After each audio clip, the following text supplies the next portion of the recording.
what I'm going to do for you today. Please also don't click off the video. I know you might be saying that this is a crusty ass room, terrible quality. I'm filming this on my phone, but the value you're going to get in this video is unlike I promise, unlike you've ever seen on YouTube before. I'm going to go through step by step, practically, how you can get your first software engineering internship from having absolutely zero experience. And I'm just gonna start off with some credentials. I do know what I'm talking about. I might not be able to say it properly, but I do know what I'm talking about. I joined Amazon as a software engineer about 2.5 months ago. So I've been through this. And exactly last year in December, I interned at Amazon. And before that, I've interned at a couple other companies, a little bit more no name. But what I work on is the status page for AWS. So this is like, I won't go into too much detail, but just so you know, I do actually work there. We work on the front end of the status page. So this is when Lambda, for example, goes down, and we kind of report on that. And enough of my credentials, at least I know what I'm talking about. What I'm going to do for you guys today is I'm going to kind of take it as a POV. I'm going to start from scratch, no experience, and I'm going to walk you through or talk you through exactly how I would go about it. So, firstly, we're going to say absolutely no experience. What would I do? And I think the big thing is just getting something on your CV. So, I mean, given you have no experience, you probably got quite a basic or have no CV at this point. And your CV is kind of like, I want to say, the starting point of your journey into getting an internship. And don't click on the video. I'm not going to be generic with it. The CV is the starting point, okay? And where you really kind of want to start off with, given you've got a blank CV, is with your projects. And at the risk of sounding a bit cliche, projects are really important, but not in the way you might think. So when I had projects on my CV, I mean, there is some merit in just having any project, but specifically what I find really valuable and what employers also find really valuable is on your CV, having projects that ideally you've deployed and is accessible. Like given you've deployed it, that's kind of something that, I mean, maybe not when I'm filming this video, it's something AI can't really do, and it kind of shows you where you need to go the extra step. But on top of that, allowing your employer or your recruiter, whoever's looking at your CV, to be able to go visit your website of your project that you built and be able to use whatever you built. Maybe it provides them some value. I mean, maybe not, but the fact that they can go and use it themselves really kind of gives you a lot of brownie points. And it shows it's not just an AI generated slop, it's something you've actually put effort into deploying. And first prize would be you having actual users. So like this is something that really requires no experience. I mean, it requires absolutely zero experience to build a web app, build an app, get a couple users. I mean, that's easier said than done for sure, but that's not something where, you can't blame having no experience and not being able to do that. There's tons of ways to build out an app, to get a couple users, and having that on your CV is, well, for me at least, when I was at university, I'll give a little bit of an example. I built out a website, myself and a friend built out a website where it was, I want to say, a directory site for all the student accommodations in our town or in the city we stayed in. And at the time, student accommodation was really hard to come by, so our site was incredibly popular. At one point, we had over 1,000 monthly visitors, and that's not a lot. We weren't making any money, but that on a CV provides so much value, and I didn't need any experience to do that. I could have just done that right off the bat, and I did.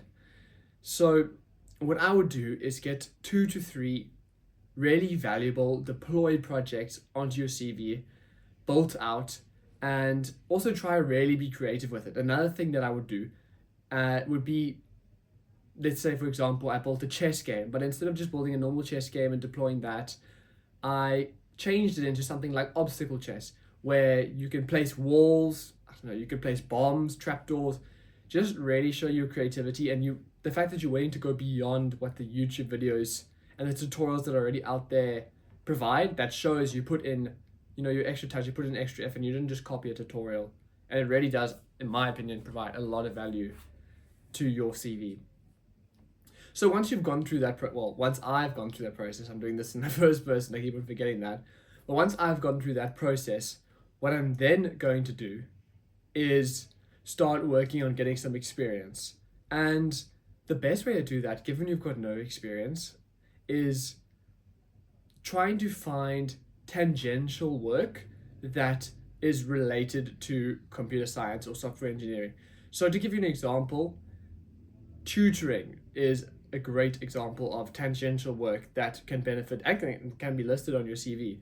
So what I did and what I would do if I was in your shoes would be just start tutoring some modules in your university to, or in your college, to people in the year below you. And what that does is, firstly, it allows, I mean, the benefits of tutoring. You can make a little bit of money on the side. Initially, you can offer it for free to try and get those first few paying customers, and then you can move on to making people pay. But the real value in this is getting something in your CV and just tutoring the people in the year below you or people in your year. I mean, that's enough. Tutoring computer science, that's good enough to put in your CV, and that's exactly what I would do. That would be my first thing. Secondly, what I think would be really valuable is, what I would do is reach out to almost everyone I know. And I know, for example, my uncle has a construction company, and his website, it could be improved. Let's just say that. Hope he's not watching this. But what I would do is reach out to him and say, would you mind if I rebuilt your website? I'm not expecting payment. I'm not expecting anything like that. I just want to rebuild it, and we can chat afterwards. But the point is, you're not trying to rebuild. Who cares about his website? What you are trying to do is get junior web developer at so-and-so construction on your CV. And that's exactly what this is going to do. You built him a site you can show to him. He can be a reference. This doesn't have to necessarily be your uncle. It could be anybody you kind of know. They're waiting to give you a reference. You worked on their website. Maybe they didn't make use of it, but the point is, this is another thing in your CV that you're able to list, and it just builds up that CV. So at this point, you've got a couple projects in your CV. You've got tutoring on your CV. You've got junior web developer on your CV. And now, what you're going to add to your CV is obviously the general, the degree, what you're studying, the modules, your marks. Getting good marks, I must say, is a cheat code for your CV, especially when you don't have experience. It kind of makes up for the fact that you don't have experience a lot of the time if you've got really good marks and you can prove that. I myself didn't take my marks too seriously at university, but look at me now. Amazon didn't even ask for my marks, so clearly, I don't think they know I graduated from university. Maybe they do, but the point is that it can help you a lot if you are that way inclined, but don't feel it is necessary. And now we've got our CV basically in check. We've got all the basics on there. We've got some projects. We've got some work experience. Now it is time to start applying. And the way I approach applying is quite literally apply for every single job. It doesn't matter every single internship, should I say. It doesn't matter if you think you're not going to get the job. Let them reject you. Don't be the one who rejects you. You know what I mean? Just let them reject you. And you never know, you might get lucky. I know when I applied to Amazon, I didn't think I had a chance. I was like, I'm wasting my time, but I've got nothing better to do this evening. Let me just apply. And you look what happens. So the point is, apply to every single role you see, even if it says 2 years experience for an internship, just apply. Just apply. And while you're doing this applying, I mean, it requires a lot of patience, a lot of dedication, but that's life. And what can you do about that? But you've got a decent CV, and you're going to just start applying. But what I really like to do at the start is, when I say apply to every single role, I think the best way is to start really small. So what I think is really a really good way to do it is to go to you look for all the companies in your area, in your local area, in your little town or city, whatever you live in, and go to those companies, email them directly. Try to find the owner or the manager or something like that. Email him or her directly, on kind of saying a little bit about yourself. Keep it really, don't use ChatGPT, type the email out. Keep it really lighthearted. Explain, something about yourself, what you're doing, and ask for work. Ask them, can I help with your IT? Hopefully they have an IT department.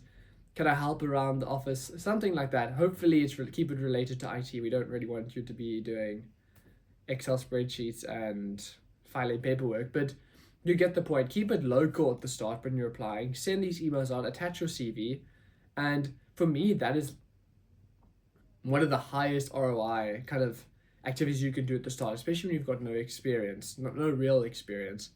Getting out to those small companies, the chances are if you've directly emailed them, you've attached your CV, they're going to at least give you an interview if they are hiring. So once you've done that, and I don't want to jump the gun, but once you've done that and you've got 2 to 3 of those in your CV, at this point we are, I want to say a year or two into this process. Once you've got those in your CV, and you can do this in the holiday and things like that, they might be really boring and they might be incredibly useless and irrelevant and just not relevant at all. But keep in mind, you're building your CV, and this is we're thinking of the big picture here, right? We're not thinking of these little companies, we're thinking of the big picture. So thug it out, do what you must, but get those few companies on your CV. This is your real work experience. And okay, let's pretend we're about, I want to say 1.5 years into this.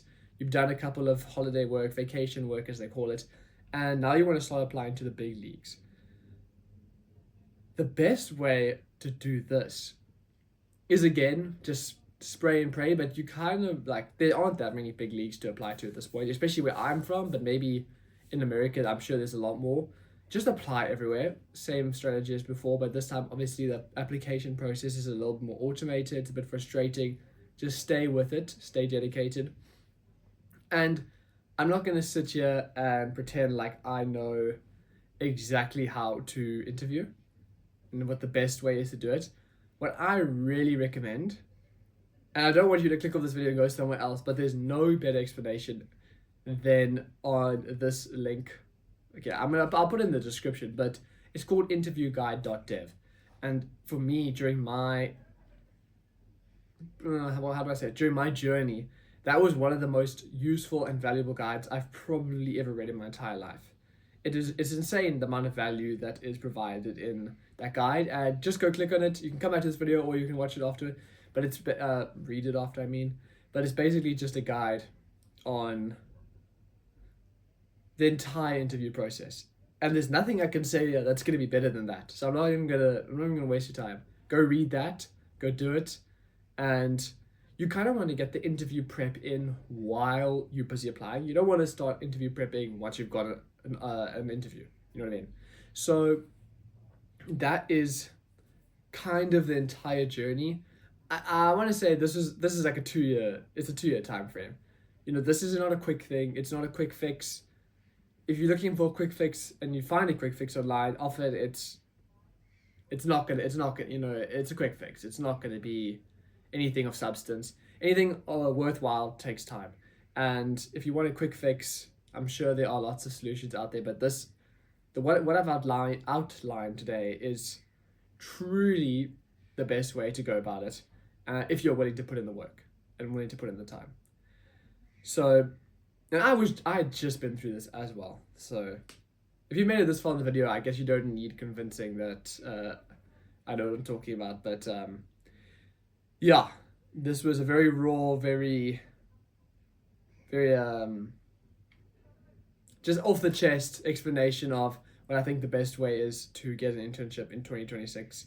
It is tough out there, guys, but stay dedicated, stay working hard, and you will get there eventually. Have an amazing day further, and yeah, drop a like, drop a comment, do all that shit. Motivate me to make another video. I love going on rants like this, so maybe I'll make another one anyways, but it does make my mouth very dry, I must say. But anyways, have a good one. Cheers.